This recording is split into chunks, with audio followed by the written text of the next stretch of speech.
Hey guys!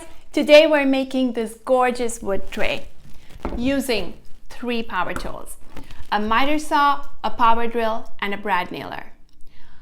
And a Kreg Jig, although a Kreg Jig is not really a power tool. I partnered with my friends at Kreg Tools to show you how to make this tray without using any fancy tools.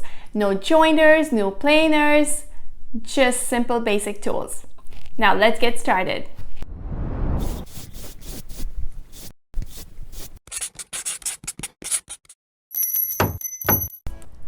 The tray itself is made up of 4 panels which I cut out of a 1x8 on my miter saw. You can find the exact dimensions, material list, and step-by-step plans on the Build Something website, linked in the description below.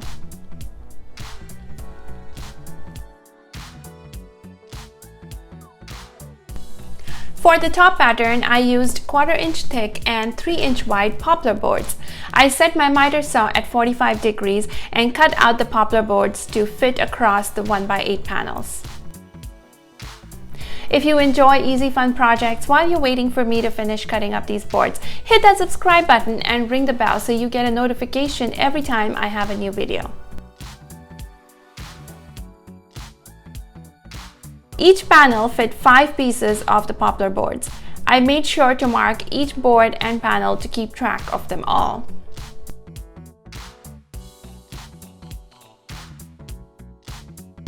Next, I made pocket holes on the back of the 1x8 panels using my Kreg 320. I have a quick overview of how to use this beginner-friendly and versatile pocket hole jig. The link is in the description below. So this is what the pocket holes look on the back side of the panels. You don't really need holes on each of them. You just need each panel to join each panel at least one time. Next, I arranged my panels like I wanted and stained the poplar boards. I decided to go with a 2-tone stain and use gel stain in Java and Nutmeg.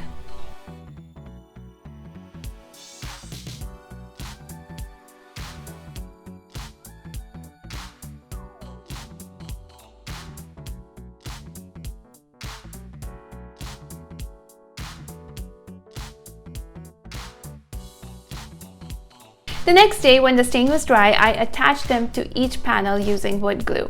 You could use finish nails if you like, but I didn't want the finish nails to show on the top.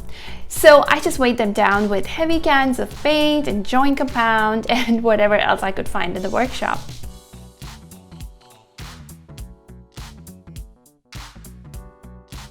I made sure to try my best to align 2 sides of the panels with the poplar boards while gluing them.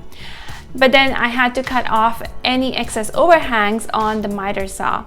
I had to adjust the blades such that I didn't cut off any of the 1x8 panels.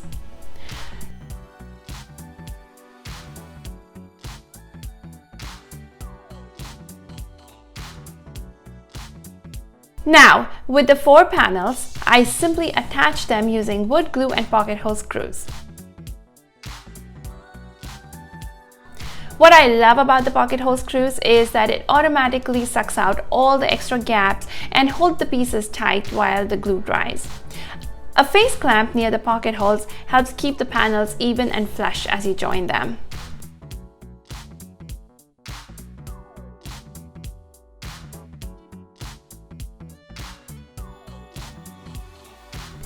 That's it! The main base of the tray is ready. For the sides, I cut and stained and attached a 1x3 board using wood glue and finish nails.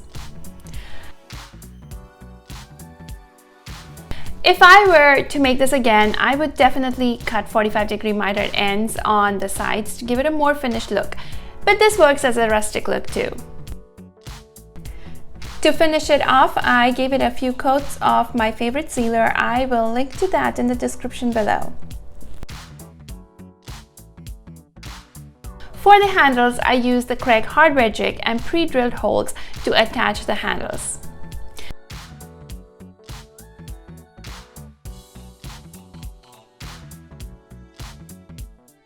That's it, a quick, simple project. It makes a great handmade gift and they will never guess how easy it was to make. Now before you go, I think you will also like this simple project I built without any power tools. Or you might like this video. And don't forget to hit that subscribe button so you don't miss out on any future projects. Bye!